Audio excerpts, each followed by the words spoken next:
Hello everybody to the McMac88 channel. This video is going to be focusing on people who just got into precious metals called newbies, and people who are searching around videos to try to learn about precious metals before they actually dive in, which is a very smart move because I didn't do that much research. I didn't do any research. Matter of fact, my only research was going on YouTube and watching videos. And all I had to do was look at one stat. What was the price of silver a year before I got in? That was all the information I ever would need. Okay, or the charts throughout history of what the prices of gold and silver were, and that would have been alarming for me right then and there, that this may not be the right time to be investing in. And boy, I would have been right. And instead of not doing that and just listening to a lot of filth on here, it got me in big trouble. It got me to overspend, to invest in all mine in the wrong areas of precious metals because I had no knowledge on what ones to buy to keep my wealth, to increase my wealth. Okay, this is critical to have a diversified portfolio in your precious metals. Without that, you will get slaughtered. Okay, and I didn't have that. I thought I did. I have a video here you can watch. It's called Buying Gold and Silver, and this goes from the generic forms to the government coins into the lower mintage coins. And I sold about 99% or traded those in those videos. So I have very, very little. I only have 2 kookaburras and 1 of my koalas left. That's it. And my 2-ounce dragon. Everything else is gone. Okay. And the 2 things I just traded to my buddy, Silver New Jack, those are the only 2 that retained its value with the 2-ounce dragon. Everything else tanked. Okay, it went down. Okay, nothing survived. Nothing. Okay, so that video was very wise in telling you about certain coins. The prices varies from each coin, from government to premiums.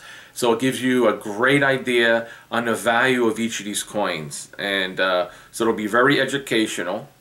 I did that video I think last year. So I have a lot more knowledge, and in-depth knowledge now than I did a year ago. But we learn as we go. It's a learning process continuously.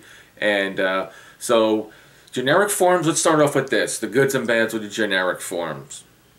The good part of it, that it's the cheapest form you can get your hands on, and you can accumulate a lot more for your money.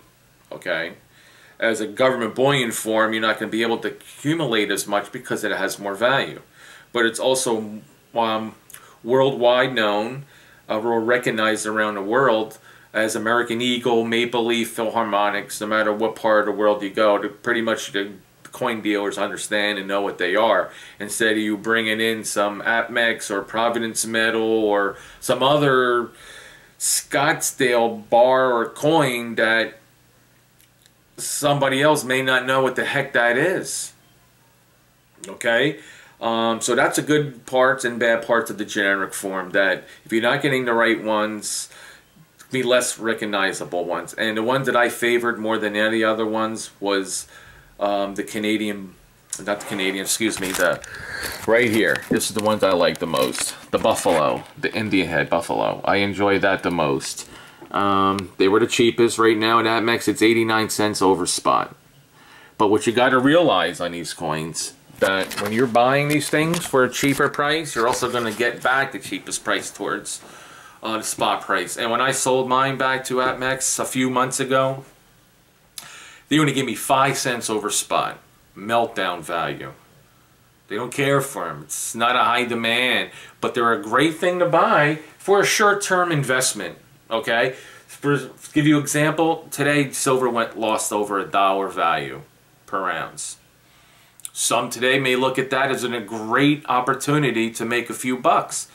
They may buy a few of those coins, few hundred, 20, 30, whatever your budget allows you to, and then they just sit on and wait for gold, or excuse me, silver to rise another $1 or $2, $3, because I'm sure silver probably go back up to $18 eventually again. So it is a seesaw ride. So if you can't handle the ups and downs and the beatings, don't even bother even investing in that, because you're going to get a slaughter, you're going to feel miserable, and it ain't for you. Okay? They'll sell for a couple dollars more, and so then they can use that profit money and buy some free silver with it. So a lot of people do that to accumulate their wealth in precious metals in that way, by buying the cheap stuff, and when it rises, people are happy, people are willing to spend more, okay? Because people are in a good mood. So you can take full advantage of these small little rises and dips, like the stock market people do in the SLVs. They buy and sell them as the prices go up and down. They're making their millions, so here's your opportunity to make a few dollars here and there to get yourself some free silver. That's a good part of generic forms. Okay? The bad part is, well, like I said, you're going to get the least amount of money for it.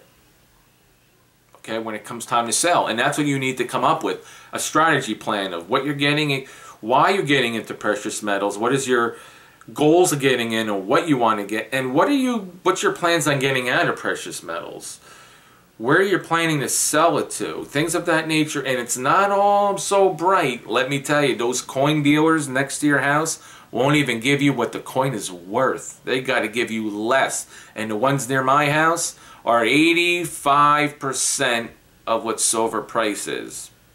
If that's 15% less than what the value of silver is, they don't even give you a spot. They're giving you less. Okay? These are the little things you got to watch out for. Precious metal dealers. Okay? Right now, APMEX is saying that they'll buy back the Buffalo Round. Okay? Or the Indian head. Here's the Indian head. The other side has the Buffalo. Okay, for those who didn't know, APMEX is buying it right back for you for $17.11. But if you look up here, the buyback transaction must exceed $10,000. So pretty much it means you need 500 of these, practically. Okay, a monster box of them to sell them for APMEX for that price. Otherwise, it will be cheaper. Okay, and that's why they gave me 5 cents over spot, because they had plenty of them. They weren't interested, and I wasn't selling them $10,000 worth of them. So they're going to give you about 5 cents over spot. Today, they may not even give you that. They may give you exact spot, or just say, we're not interested completely.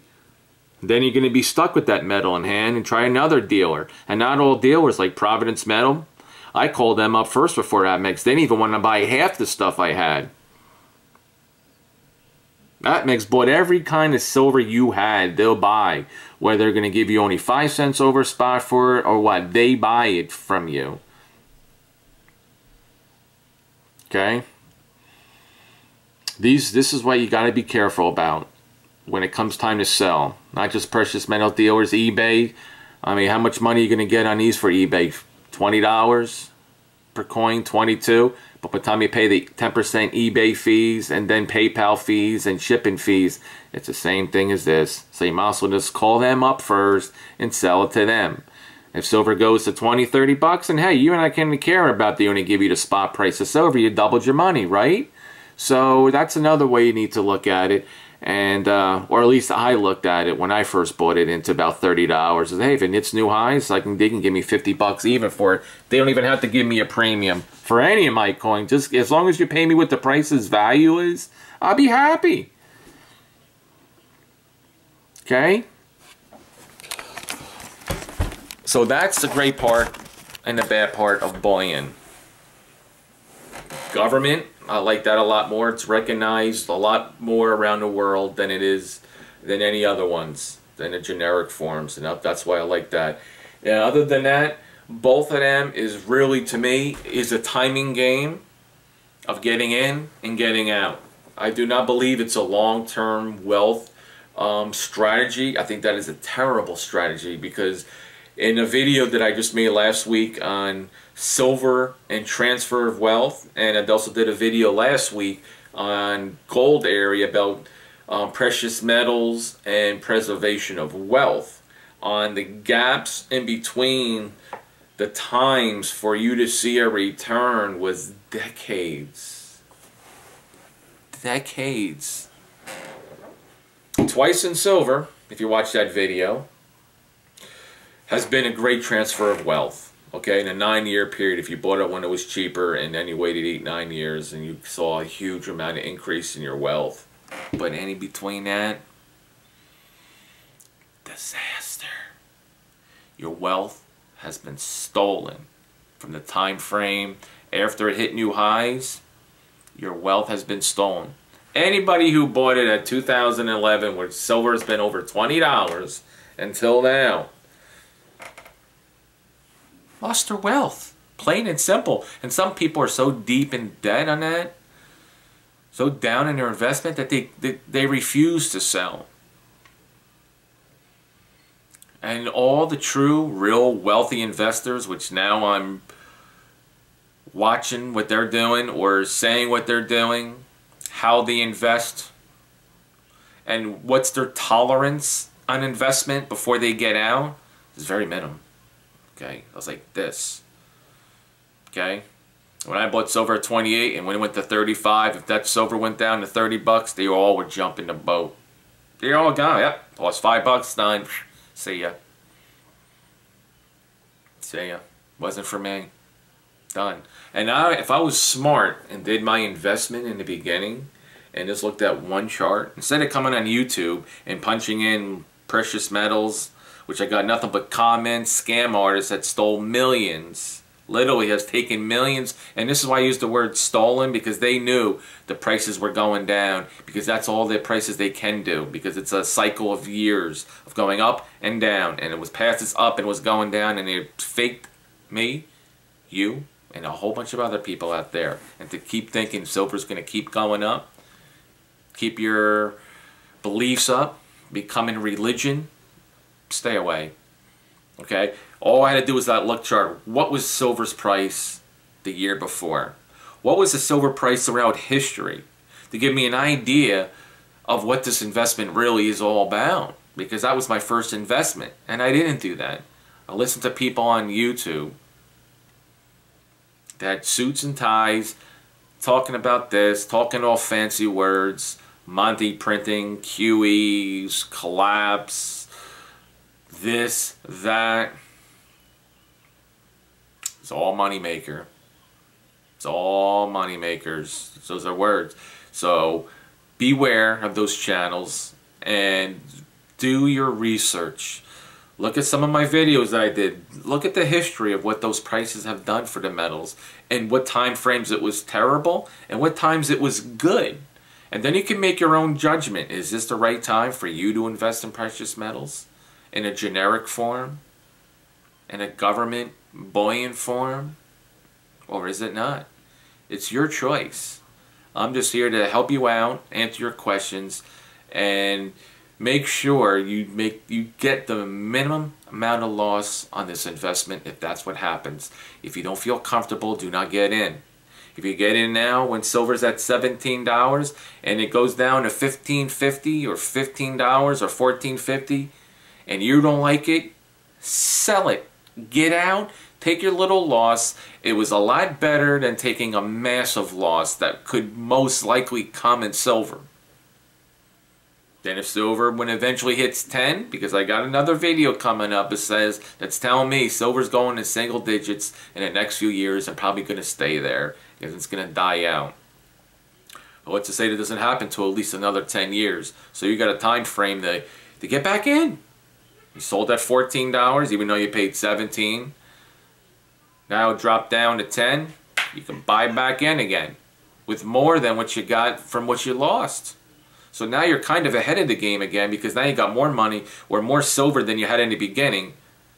And if it hits 14 bucks again, you dump it all. Don't hold on waiting for more prices. You dump it, you got a little profit, and now you wait again. That's my best advice on generic forms and government forms. You don't wait too long. It's like a hot potato, okay? Think of it as a hot potato. You got to get in and you got to get out. It's a timing mechanism. And if you hold on too long, kaboom!